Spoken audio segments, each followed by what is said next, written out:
Eu gostaria, então, de brevemente hoje tratar com vocês sobre a importância suprema da oração. E ela não é supremamente importante agora, sempre foi. Sempre foi. Quando você vai para as Escrituras, você vai ver que os patriarcas foram homens de oração. Abraão foi um homem de oração. Isaac foi um homem de oração. Jacó foi um homem de oração. José foi um homem de oração.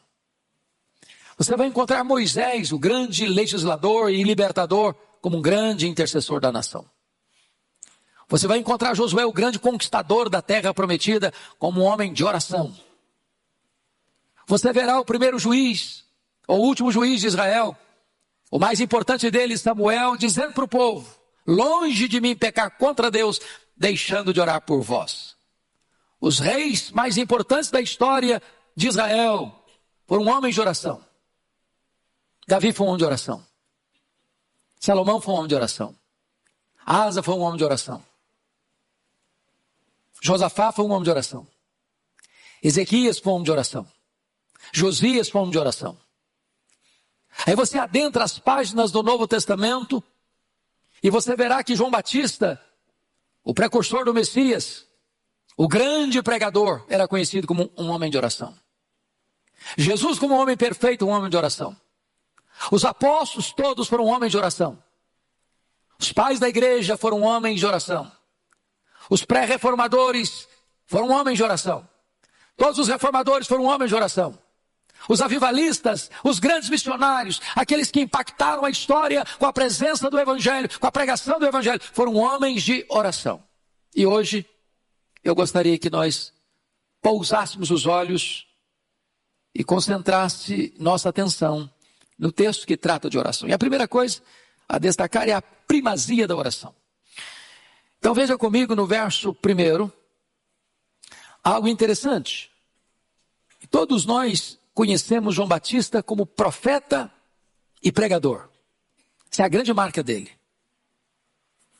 Mas é curioso que, muito embora os evangelhos não relatem nenhuma oração dele, aqui quando Jesus está orando, aproxima-se dele um discípulo, e a Bíblia não diz que discípulo foi este. E esse discípulo faz uma pergunta para Jesus, um pedido para Jesus. E o pedido é bem específico: Senhor, ensina-nos a orar. E ele linka isso, como também João ensinou os seus discípulos. Então João, o grande pregador, o grande profeta, o maior homem dentre os nascidos de mulher no conceito de Jesus, não só era um homem de oração, como ele também ensinou aos seus discípulos a orarem. Links na descrição desse vídeo. E foi o exemplo de João, e muito provavelmente este era um discípulo de João no passado, que fez o pedido. Agora se aproxima de Jesus e não pede: Senhor, ensina-nos a pregar. Senhor, ensina-nos a falar bonito para atrair as multidões. Senhor, ensina-nos a fazer milagres. Não, o pedido foi este: Senhor, ensina-nos a orar. E por que eles fizeram esse pedido? Não só porque João ensinou os seus discípulos, mas porque Jesus, como homem perfeito, eles viram Jesus comprometido com oração. E o evangelista Lucas, que retrata a humanidade perfeita de Jesus, é o evangelista que mais destaca a vida de oração de Jesus. Ele orou no seu batismo. Ele orou quando a multidão vinha ao encontro dele para serem curadas das suas enfermidades. Ele se retirou para um lugar deserto para orar. Ele passou a noite toda em oração quando foi escolher os 12 apóstolos. Ele orou lá em Cesareia de Filipe, antes de fazer a pergunta para os discípulos: quem dizem os homens ser o filho do homem? Ele orou lá no Monte da Transfiguração, quando o seu rosto resplandeceu e as suas vestes resplandeceram como a luz. Ele orou por Pedro, quando Satanás tentou enredá-lo para peneirá-lo como trigo. Ele orou por Pedro. Ele orou no Getsêmani, com um sangrento suor, na mais titânica batalha da história da humanidade. Ele orou lá na cruz. E por 2 vezes. A primeira e a última palavra da cruz foram 2 orações. Primeiro, intercessória. Pai, perdoa-lhes, porque não sabem o que fazem. A segunda de rendição, Pai, nas tuas mãos eu entrego o meu espírito. Agora aqui, esse discípulo está pedindo prioritariamente para Jesus, Senhor, ensina-nos a orar. Talvez eu esteja falando aqui para homens e mulheres que têm longa experiência com Deus. Anos de vida cristã. É possível que eu esteja falando aqui para homens e mulheres que têm experiências marcantes de vitórias, como ouvimos agora do Salmo 44, da vitória de Deus em resposta à oração. Mas eu quero hoje ousar-me a dizer a você hoje, a mim, a todos nós estamos precisando de nos matricularmos na escola de oração de Jesus. Eu quero aprender com Ele. Eu quero aprender dEle. Eu quero aprender aquilo que a palavra de Deus tem para me ensinar sobre esse assunto. E quando Jesus então vai atender a esse pedido, Ele vai ensinar uma oração modelo. E aí eu convido você para olhar comigo no verso 2. Então Ele os ensinou, quando orardes. E eu gosto da expressão quando orardes, porque não diz se orardes. A oração não é uma opção. A oração não é apenas para um grupo de intercessão da igreja. Como se houvesse só um grupo da igreja que tem experiência ou conhecimento ou vivência da oração. A oração é uma experiência da respiração da alma de todo crente. Quando orardes. E aí ele vai tratar desta oração, normalmente Mateus que traz essa oração completa, Lucas faz apenas um resumo daquela oração que Jesus ensinou. Ele vai tratar de 10 partes. Aqui há uma declaração que diz respeito ao ser a quem oramos, Pai nosso que estais nos céus. Há aqui 3 petições referentes a Deus, santificado seja o teu nome, venha-nos o teu reino, seja feita a tua vontade. Aqui há 4 declarações sobre as nossas necessidades. E aqui é uma atribuição final de louvor a Deus, porque dele é o reino, o poder e a glória para sempre. Então vamos olhar aqui um pouquinho desta oração que Jesus ensinou. Primeiramente, vamos ver o fundamento dessa oração. E no fundamento dessa oração, está escrito aqui, versículo 2, Pai, santificado seja o teu nome. E eu gosto dessa expressão, porque a primeira coisa que a oração vai ensinar para nós, e é tão importante isso, é que as nossas orações, via de regra, são muito focadas em nós, e não em Deus. Nós pedimos muito para nós. Nós já chegamos fazendo pedir, Deus me dá isso, me dá aquilo outro. Abençoa a minha vida, abençoa a minha casa, abençoa a minha família, abençoa meu emprego, abençoa a minha empresa, abençoa os meus irmãos, abençoa os meus filhos, abençoa o meu cônjuge, abençoa. E eu estou pedindo para mim, porque eu penso que eu sou o centro do universo. E eu, nem você, somos o centro do universo. Deus é. Então a oração começa não com você, começa com Deus. Começa não com as suas necessidades, começa com os interesses de Deus. A oração não começa com aquilo que vem da terra, mas aquele que são os interesses do céu. E a primeira coisa, devemos nos dirigir a Deus como Pai. Quando você diz Pai, o que implica isso? Primeiro, que esse Deus não está distante de você. Segundo, que esse Deus ama você. Terceiro, que esse Deus conhece você. Quarto, que esse Deus protege você. Ele é Pai. Você não está dirigindo a sua oração a um ser distante, inalcançável, que está lá longe, sem se importar com você. Ele é seu Pai. Agora nota, em segundo lugar, Ele é Pai nosso. E quando diz Pai nosso, significa que você pertence a uma família. Que você não é o único nessa família. Que você tem outros irmãos. Que você pertence a uma família numerosa, que nós somos irmãos uns dos outros e somos filhos do mesmo Pai. Isso acaba com o exclusivismo. Terceiro, Pai nosso que estás nos céus. Isso implica que embora Ele é Pai, Ele é íntimo, mas Ele é maior. Ele é transcendente. Ele não é como você, não é limitado como você. Não tem as mesmas paixões que você tem. Ele é o Pai que está nos céus. Ele é exaltado. Ele é sublime. Ele é glorioso. Ele está no trono. E como dissemos, e como já lemos aqui hoje, quando Ele ordena a sua vitória, ninguém pode impedir que essa vitória chegue nas suas mãos, porque Ele está no trono. Ele tem o controle de todo o universo. Depois disso, nós vamos olhar aqui o conteúdo desta oração. E esta oração foca as primeiras petições, então, em relação a Deus e não a nós. E a primeira coisa, vejam vocês, que ele faz o pedido: santificado seja o teu nome. Então, a primeira coisa é o nome de Deus. E aqui, eu não sei quanto a você, mas eu já tive dúvidas lá no passado. Falei, meu Deus, se Deus é santo, santo, santo, como é que eu posso pedir para o nome de Deus ser santificado? Eu posso santificar a Deus mais do que Ele é santo? Não posso. Deus depende da minha oração para ser santo, plenamente santo? Não. Deus não pode ser mais santo nem menos santo. Ele é plenamente santo, absolutamente santo.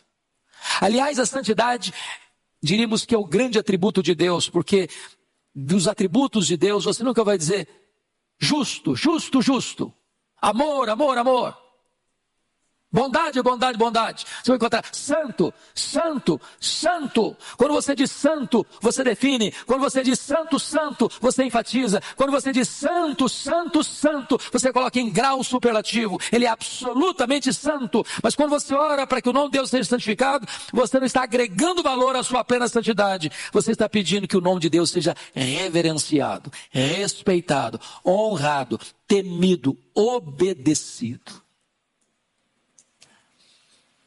Por exemplo,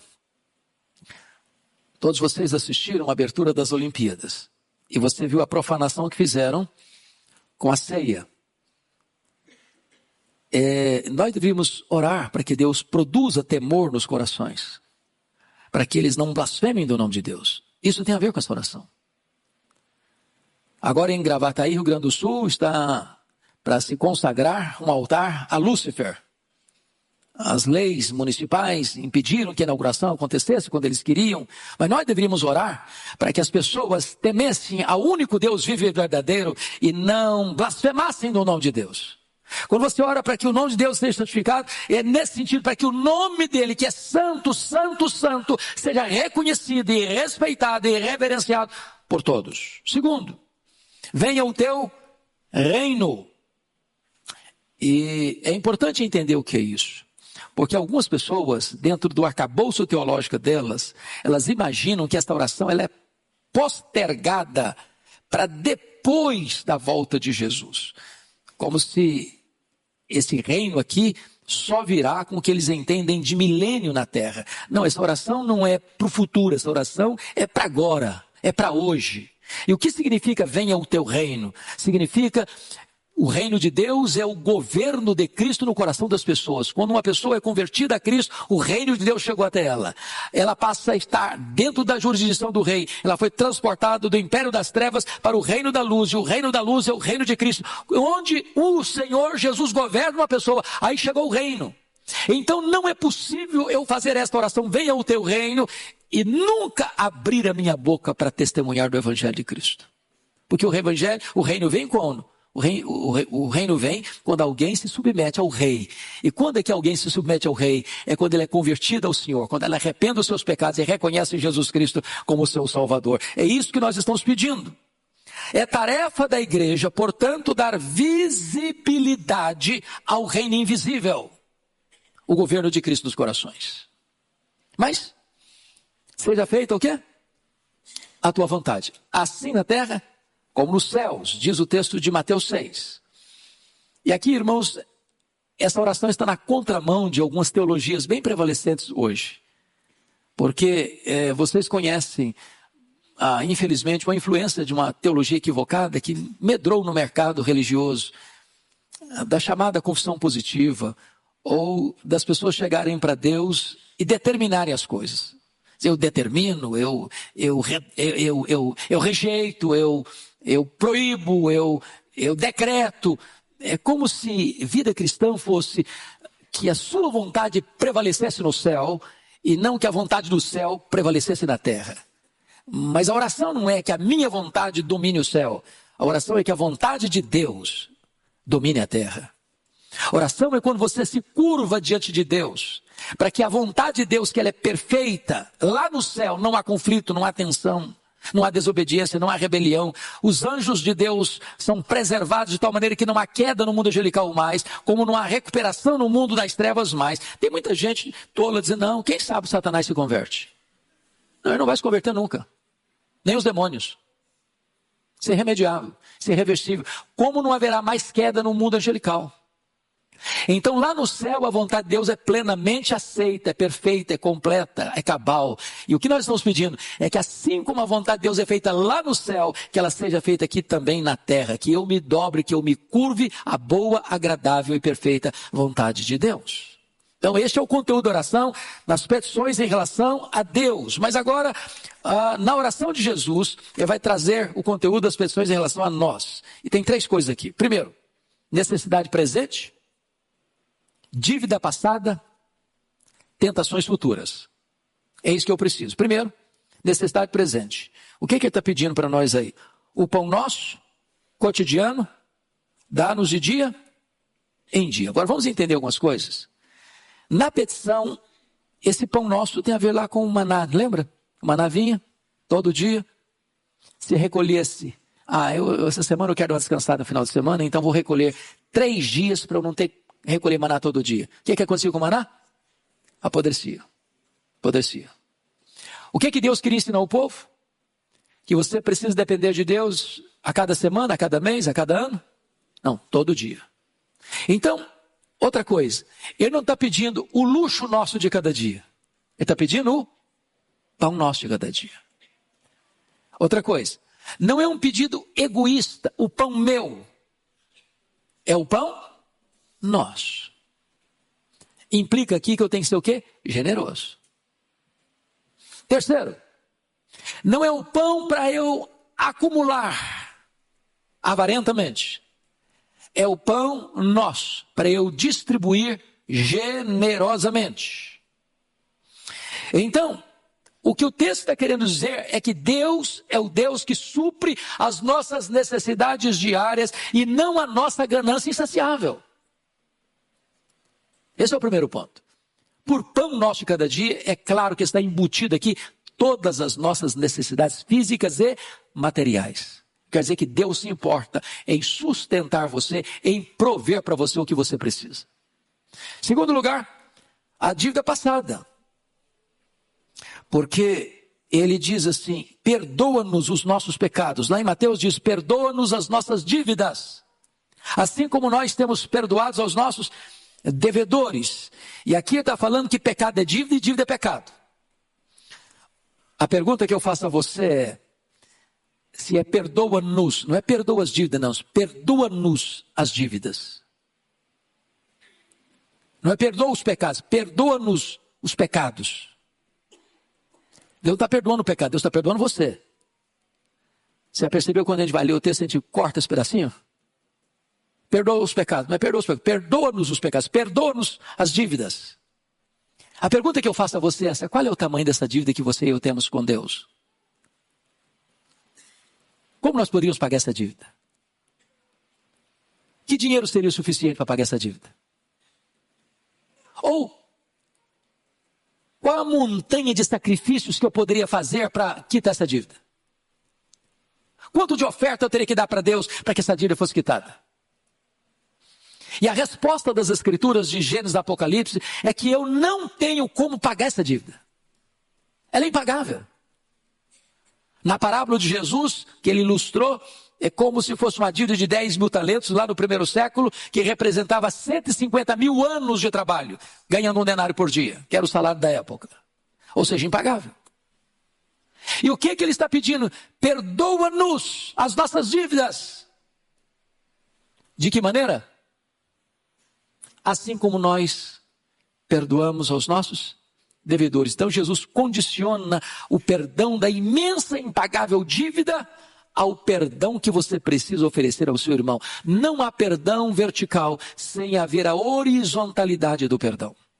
Então, deixa eu dizer uma coisa para você aqui. Você está magoado com alguém? Está brigado com alguém? Está de cara virada para alguém? Tem tempo que você não conversa com fulano, com beltrano, com ciclano? Você daqui a ti disse lá, pastor, o senhor porque não conhece a minha história, se eu contar a minha história, o senhor vai me dar razão. Não dá para engolir o fulano, não dá, não dá. Pois a Bíblia diz, você deve perdoar, assim como Deus em Cristo perdoou você. E se você não perdoar, não tem perdão para você. Jesus está ensinando o quê? A orar. Mas agora, além dessas dívidas passadas, agora tem as tentações futuras. E ele aqui coloca assim, não nos deixes cair em tentação. Mateus prossegue um pouquinho, mas livra-nos do mal, ou do maligno. Então, é muito importante entender, irmãos, que nós temos tentações. E não é pecado ser tentado. Jesus foi tentado. Deus teve um filho, seu único filho, unigênito, que não teve pecado. Mas Deus não tem nenhum filho que não seja tentado. Não é pecado ser tentado. Deus não tenta ninguém. Deus prova. Satanás tenta. Qual a diferença entre ser provado e ser tentado? Quando Deus prova você, Deus prova para você para extrair o melhor de você. Quando Satanás tenta você, ele tenta você para tirar o pior de você. Quando Deus prova você para aprovar você. Quando Satanás tenta você, ele tenta você para reprovar você. Quando Deus prova você para fortalecer você. Quando Satanás tenta você, ele tenta para derrubar você. Quando lá em Mateus 6, o Senhor diz, livra-nos do mal, a palavra lá é maligno, livra-nos do maligno.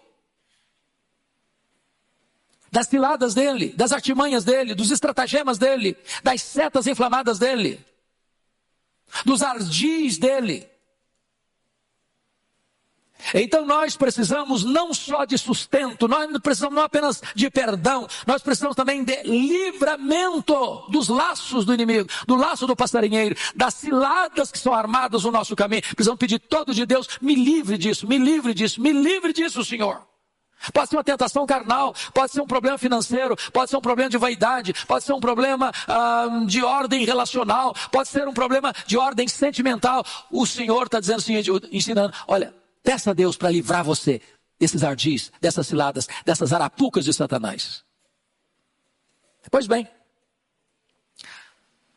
esse texto agora vai mostrar uma terceira parte, que é a perseverança na oração, nos versos 5 a 8. E aí o Senhor Jesus conta uma parábola. Aliás, Lucas é o evangelho das parábolas. E essa parábola só é relatada aqui em Lucas. E ele conta a história de um amigo que recebe um amigo que vai à casa de um outro amigo. E ele diz que chegou à casa dele meia-noite. Às vezes é estranho, mas a nossa cultura não aceita muito esse negócio de um amigo fazer visita para o outro chegar meia-noite. Não é a nossa cultura, não é verdade? Lá no Oriente era muito comum. Porque as viagens eram feitas à noite. Por que à noite? Porque durante o dia o deserto é causticante. Então as pessoas viajavam à noite. Então era muito comum a pessoa chegar na casa do amigo dele meia-noite. E aí chega esse amigo, você sabe que a cultura oriental, aquilo que é mais sagrado para uma cultura, para uma família oriental, é quando chega um amigo, ele tem que receber bem. E receber bem é comida na mesa. E esse camarada chegou na casa do amigo dele, que era amigo, meia-noite. E ele não tinha nada, o cara chegou com fome, viajou a noite toda quase. E ele não tinha pão para botar na mesa. E ele vai para a casa do amigo, meia-noite, bate a porta. O cara acorda, fala, e aí, quem está falando? Opa, é o fulano, eu vim aqui para você me emprestar 3 pães. Ah, pai, não me incomoda, eu já estou deitado, meus filhos também estão deitados, não dá para levantar agora não. E Jesus termina assim, ainda que ele não se levante, pelo fato de ser amigo, ele vai se levantar e vai dar o que o cara está pedindo, por causa da importunação. O que Jesus está querendo ensinar não é por semelhança, é por contraste. É por contraste. Porque o nosso Deus, que é o nosso Pai, não tem meia-noite para ele. Ele não está deitado. Ele não está descansando. Porque está exausto do dia. Ele nunca está indisponível. Em qualquer hora, em qualquer lugar, em qualquer tempo que você o procurar, Ele vai atender você. Ele é bom, Ele é seu Pai, Ele te ama e Ele quer o melhor para você. O que Jesus está falando é por contraste. Se esse amigo importunado, impaciente, revoltado de levantar da cama meia-noite para dar o que o cara está pedindo, quanto mais Deus, com tanto prazer, com tanta alegria, com tanta disposição, vai atender a sua necessidade, ao seu clamor. É isso que esse texto está querendo dizer. Links na descrição desse vídeo. Pois bem, deixa eu encerrar, tratando agora da promessa da oração, versículos 9 a 13. Por isso vos digo, pedi, dar-se-vos-á, buscai e achareis, batei e abrir-se-vos-á. Pois todo que pede recebe, o que busca encontra, e a quem bate abrir-se-á. Então primeiro tem o pedido. Eu só chamo a sua atenção para o verbo pedir, buscai e batei. Está aqui no chamado presente contínuo. Sabe o que significa isso? Significa pedir e continue pedindo. Buscai e continue buscando. Batei e continue batendo. O que Jesus quer ensinar é que você precisa ser perseverante na oração. Segundo, o que esse texto ensina? Ele traz promessa para você, porque está escrito: todo que pede, o quê? Recebe. Todo que busca, encontra. Todo que bate, abrir-se-lhe-á. O que ele está dizendo? Tem pedido e tem promessa. Deus tem promessa para quem pede. Agora, preste atenção. Não está escrito que todo que pede, recebe o que pede. O que está escrito é: todo que pede, recebe. Porque ai de nós se estivesse escrito: todo que pede, recebe o que pede. Porque a Bíblia diz que nós não sabemos orar como convém. Às vezes nós pedimos uma pedra pensando que estamos pedindo um pão. Às vezes nós pedimos uma cobra pensando que estamos pedindo um peixe. Às vezes nós pedimos um escorpião pensando que estamos pedindo um ovo. Às vezes nós pedimos o que vai nos destruir pensando que estamos pedindo o que vai nos dar vida. Então Deus não dá o que você quer. Deus dá o melhor. Ele é seu Pai. E é por isso que Jesus conclui com esta expressão tão preciosa do texto. Versículo 11. Qual dentre vós é o pai, que se o filho lhe pedir pão, lhe dará uma pedra, ou se pedir um peixe, lhe dará em lugar do peixe uma cobra, se pedir um ovo, lhe dará um escorpião? Nenhum pai faz isso. Agora, Jesus admite uma coisa aqui. Ele admite que você e eu somos maus. Se vós que sois maus, são os pecadores. Tem pai ruimzinho demais da conta, né? Tem pai que dá mesmo pedra para o filho. Tem pai que dá cobra mesmo para o filho. Tem pai que entrega escorpião mesmo para o filho. Nós somos maus. Mas mesmo sendo maus, a maioria de nós, se não todos nós aqui como pais, quem é pai aqui? Levanta a mão. Pai, levanta a mão. Eu tenho certeza disso. Vocês se desdobram para dar o melhor para seus filhos. A dor que lateja no corpo do filho dói mais em você do que nele. Se tiver um bife só para o jantar ou para o almoço, você vai dizer: eu perdi o apetite.